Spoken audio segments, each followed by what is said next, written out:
Tim, hi. Can you hear me? Yes, I can hear you. Can you hear me? I can. Tim, how are you? I'm good. I can't complain. How are you?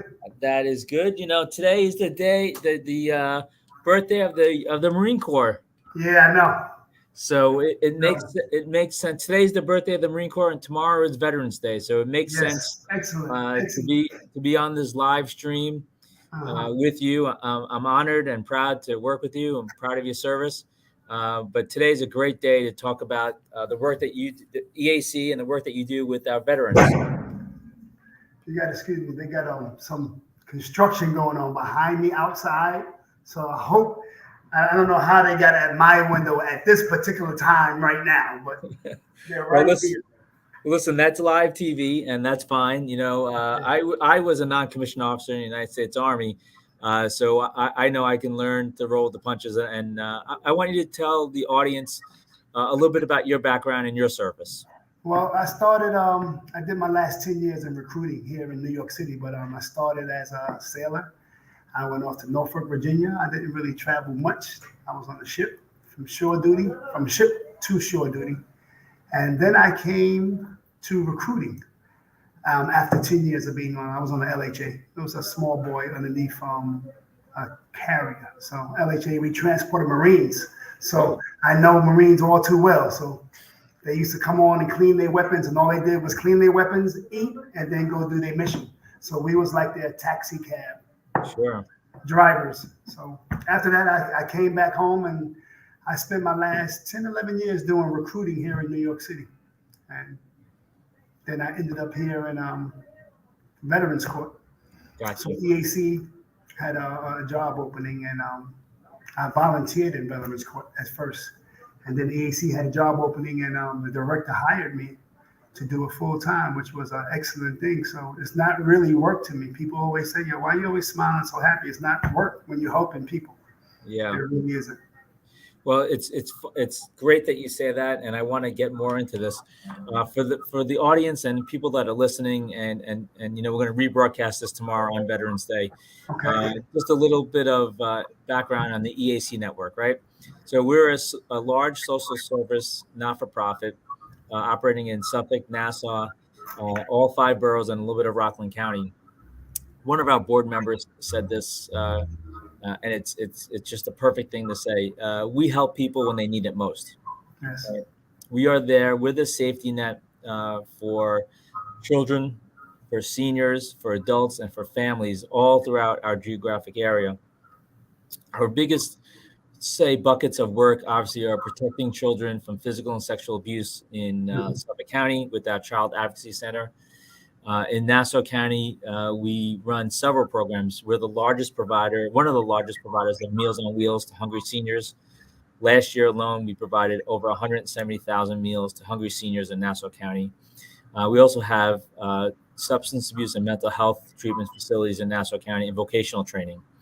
And in New York City, of course, with our Alternatives to Incarceration program, we are providing an alternative to incarceration, to mass incarceration and to an unjust system, to people who are mostly underrepresented, Black, brown, and underrepresented people who are dealing with an issue in court, and instead of being punished and throwing away the key, we provide mental health and substance abuse treatment programs so that people can get out of this sort of very punitive criminal justice system, get back to work, get back to their jobs, get back to their families, and be a productive citizen for our city.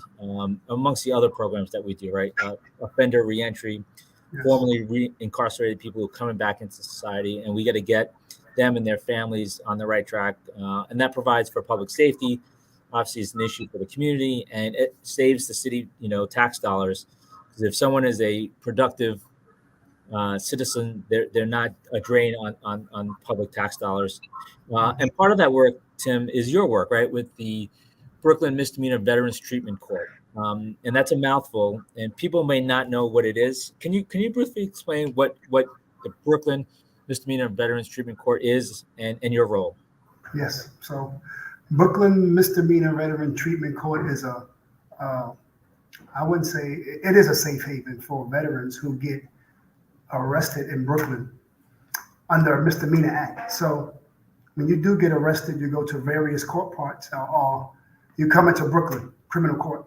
And my role as a coordinator is to go around to the different parts. We got about 5 different court parts here in the building, from DWI to all-purpose parts and domestic violence parts as well. So I go around. I get a list from the DA, Brooklyn DA, and it just lists all the veterans that have been arrested and their next court date. So I go around to each court part, advocating for veterans court. So I tell the vet if I get a chance to meet them. Pre-COVID, we had a lot of applicants, a lot of clients, but now post-COVID, and it's not really post-COVID, but we're still under COVID, mandate. However, our numbers have drastically declined, which is a good thing. It's a good thing, and we are definitely run by a grant basis. So our grant just got renewed for 5 more years. Wow. However, our numbers have declined. Yes, that is a big thing. So our numbers have declined, and that's not just in Brooklyn, it's nationwide. So hopefully the grantee people understand that our numbers have declined drastically because the DAs are not prosecuting the low-level crimes like they used to. So, like I said, again, I get back to my role real quick. Well, it is to go around to each court partner and advocate for veterans court. Now, you don't necessarily have to come into a veterans court for me as a veteran to help you. And I stress that to a lot of the veterans and the lawyers. If you want to fight your case in the part that you are currently in, which is a good thing, you can do that. We will still help you with getting a job, finding housing, furthering your education. If you wanted to get a discharge upgrade, we can help you with that as well. So we have a gamut of things that we can help the veteran. You don't necessarily have to be in our court to do that. So I stress that, I say that time and time again. So I don't want them to think that it's a caveat. If you don't come to veterans court, we can't help you. And that's not Gotcha. Gotcha. Listen, I think, and this holds true for a lot of EAC programs. When you think of helping veterans, the services that you provide, I think most people don't think of EAC, right? They may think of an American Legion. They may think of a veterans group. They may think of the VA. Why should people think of the EAC network, especially in Brooklyn, when it comes to veterans assistance? People aren't doing it, but tell the audience why they should be thinking of EAC, and how do we reach out to you and your office for help? Well, I'm located at 120 Skimmerhorn, which is the criminal court building, and I plastered this whole building with signs and notes for veterans if you got a court case on every floor. So I try to make it, idiot proof for anyone to walk in and just say, hey, look, there's a sign for veterans if you need help. So I get calls from civilians as well. And they be like, oh, my son was in the service. And okay, that doesn't necessarily mean you were. But if I can assist you in any kind of way, I will do so. However, EAC does not resonate with veterans, and it should. Yeah. Every borough in New York City has a veteran court on the misdemeanor spectrum and on the felony spectrum. A lot of people don't know that either. Yeah, no, I didn't know that. EAC has their hand in a lot of different court parts. Some is run by grants and some is not, but I know Brooklyn is. So we had just been fortunate to get our grant renewed based solely on our director, and Leah Santiago. She has been the forefront runner in advocating for veterans court, her and Crystal Stanton, who's the director over at Brooklyn. And so they work hand in hand. And then we have our grant staff, which they are out of Stony Brook, SUNY, and they oversee all the tangible things that we need to meet per the grant. So like I stress to the veterans, it's great to come into veterans court, and we need those numbers because proof is in the pudding. And we have certain things that we have to meet every month. However, we can still show productivity if you don't come into court and we still help a veteran. So that's just the end goal for us, or for me, rather. What are the, again, this is the EAC network. This is part of our podcast series of, the EAC podcast, More to Do podcast. I hope we're getting a lot of viewers and they're liking and sharing this.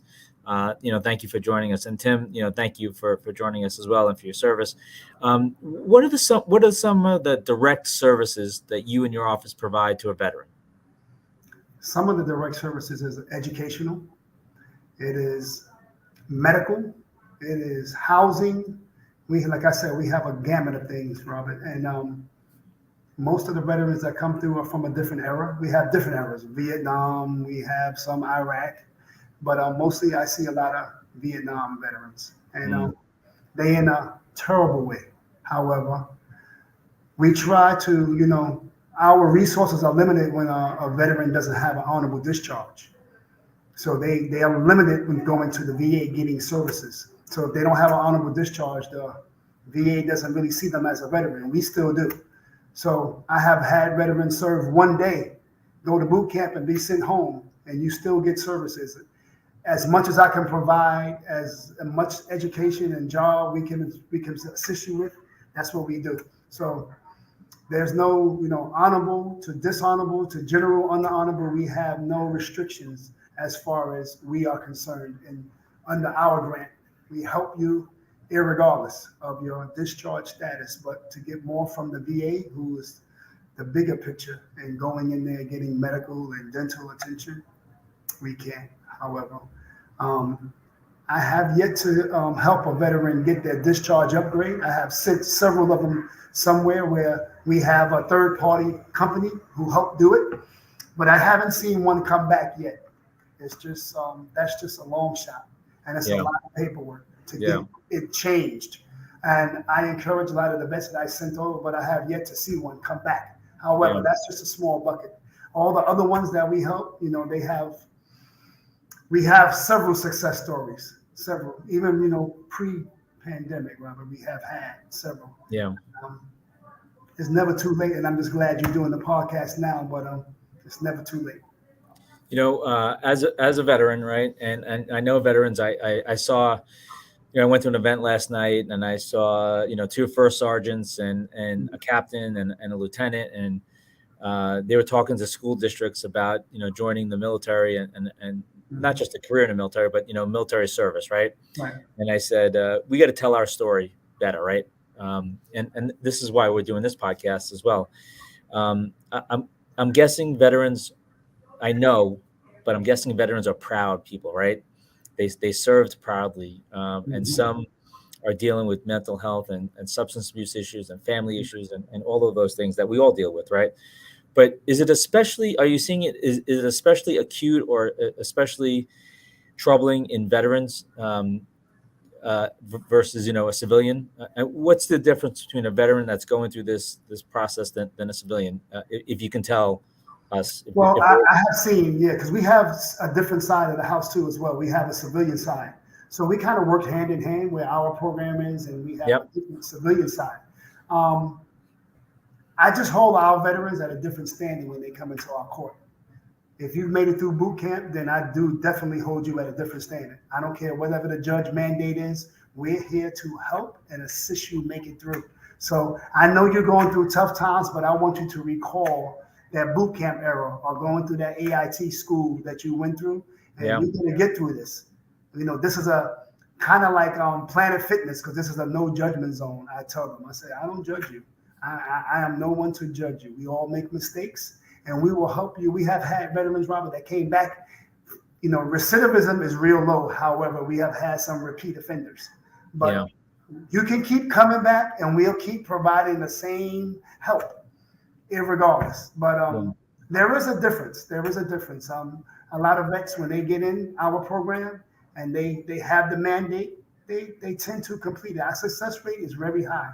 I would say up in the 90% now. So they do tend to focus, laser in, and get the job done.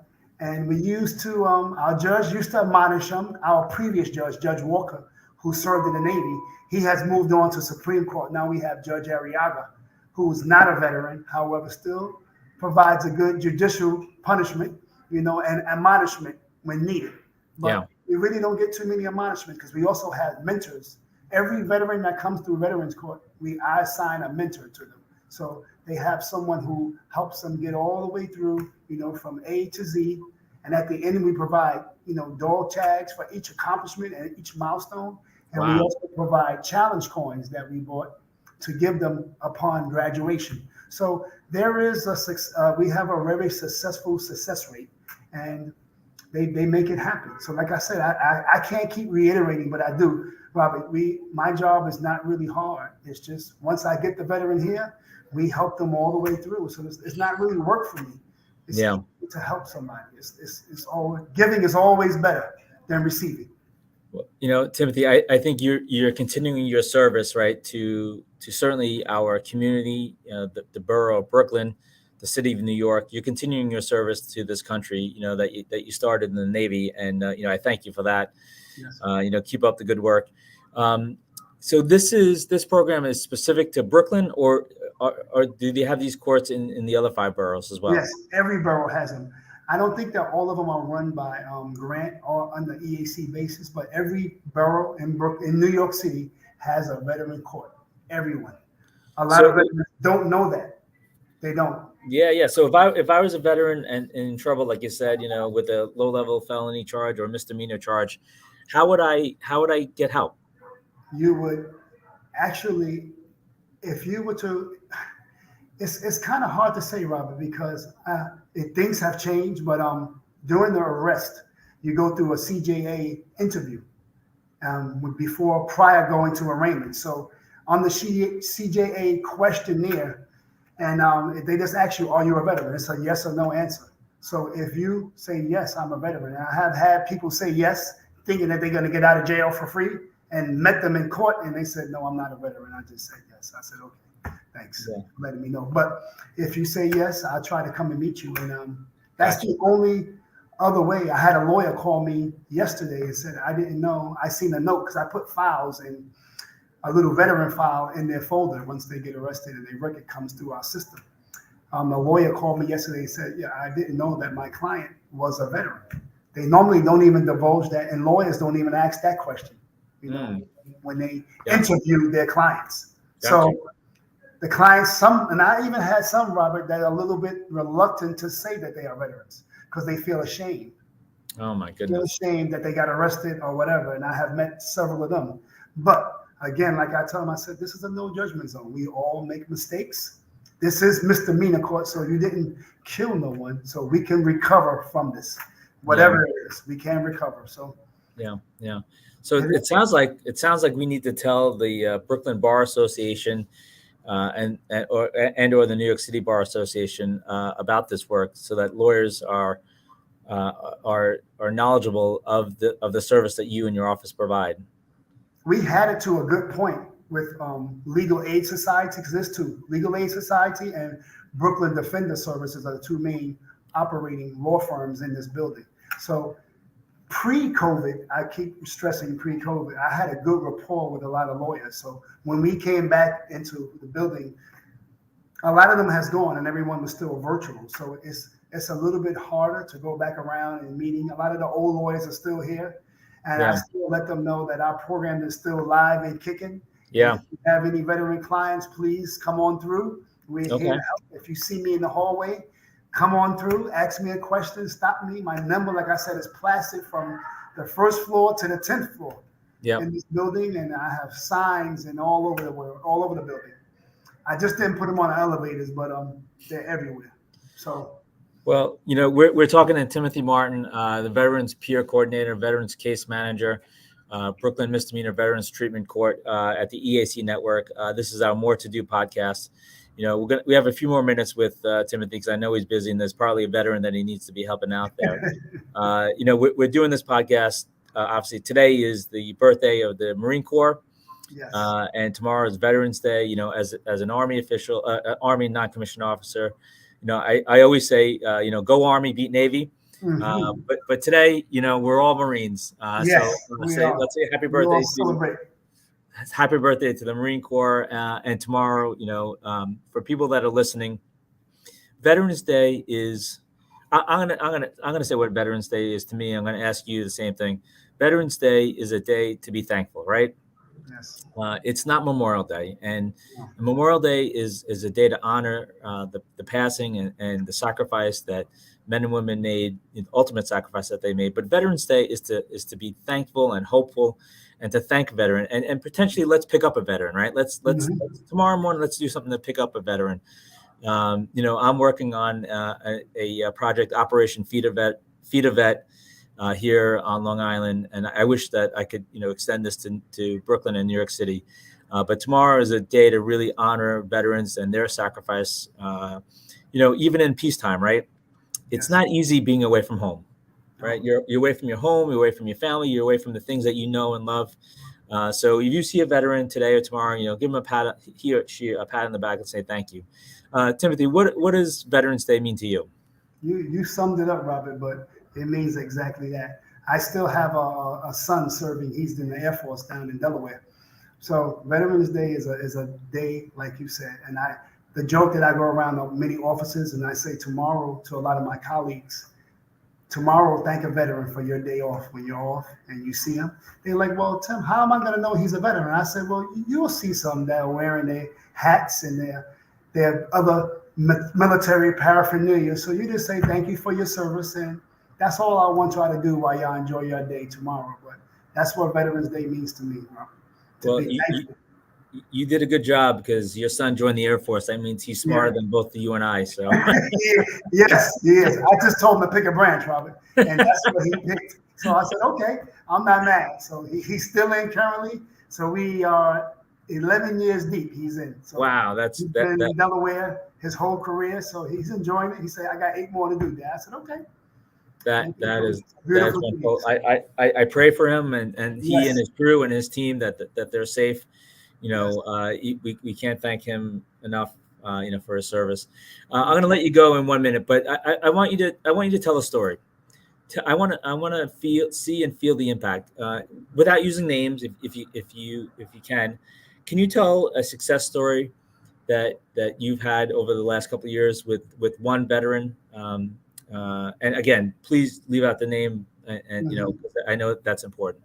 Tell us a success story. Well, I have had countless of success stories. However, I'm gonna stress one in particular individual, and he really didn't even come from our court. He was in another court in Queens, but this veteran went through the Queens program and he graduated and he came to veteran court in Brooklyn to become a mentor. Wow. So upon successful completion, they try to say wait 6 months until after, but until to this day, right now, he's still a Brooklyn mentor, without using his name. But he is a success story that I have had a part, and I've seen him grow, and he is loved, and he gives back. And a lot of the veterans that also do it, they do it from their heart, free, as a volunteer basis, Robert. They give their time to come to court, to stand by that veteran when they standing there in front of that judge. And every veteran that comes through Veterans Court gets a mentor. So that's their job, to Yeah. come mentor that person, make sure that veteran successfully completes the mandate, graduates, and it doesn't end there, Robert. We are here forever. You Yeah. don't have to delete my phone number. You can call me when you're feeling bad and when you're feeling good. And we're always here. So just because you graduated and got out of criminal court, we still keep in contact, and we still want you to come back. And if you want to give back, you can always stand beside somebody and give back as well. Well, I'll tell you, Tim, I can't say it any better than that. And I don't want to go on and on because, your message is very, very powerful. Your work is extremely important. How do we reach you? You said you talked about your phone number or Yes, website. like I said, I'm down here at 120 Skimmerhorn in Brooklyn. We're right next to Atlantic Avenue, about a block away from Atlantic Avenue. Um, my phone number is 347, 5404 5. Look, I done messed that up, brother. Look, I don't even give out my own number. 347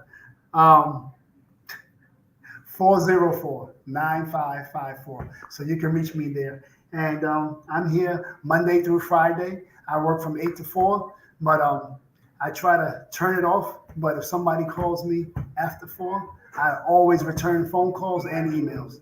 So that's how you can reach me, Robert. And Yeah. I'm always open to volunteering. So if you need a volunteer, Robert, to come out there with your work, I'm free. I live out in Long Island as well, and I don't mind coming to do a little something and to give back. I don't have to be in my borough of Brooklyn, which I'm here most of the time, but it's always good to come somewhere else. And giving, I could do it at any borough. So if you need Well, something, just I- reach. I'll, you're invited as my guest on November 23rd. I think that's the day before Thanksgiving. We're going to feed 200 vets here That'll work. in the town of Oyster Bay. So I'm Okay. happy to do that. Yes, that will We'll work. connect with that. Can people look? I guess EAC network.org is also a great way to find out more about EAC Yes, it programs. is. It is. We That's should be listed on there. We should be. network.org. Mhm. Call Tim, call his office if you're a vet or if you know a vet that needs help, or if you can provide any services to our veterans, it's much appreciated, and I know it's much needed. So, Timothy, thank you so much for your service. Thank you for your continued service. I pray for your son and his team and his crew. And have a great Veterans Day tomorrow. Keep on, keep on keeping on, right? Yes, that's And the motto. yeah, yeah. And go Army, beat Navy. Yeah, And maybe. Hopefully not this year. Y'all been on the streak.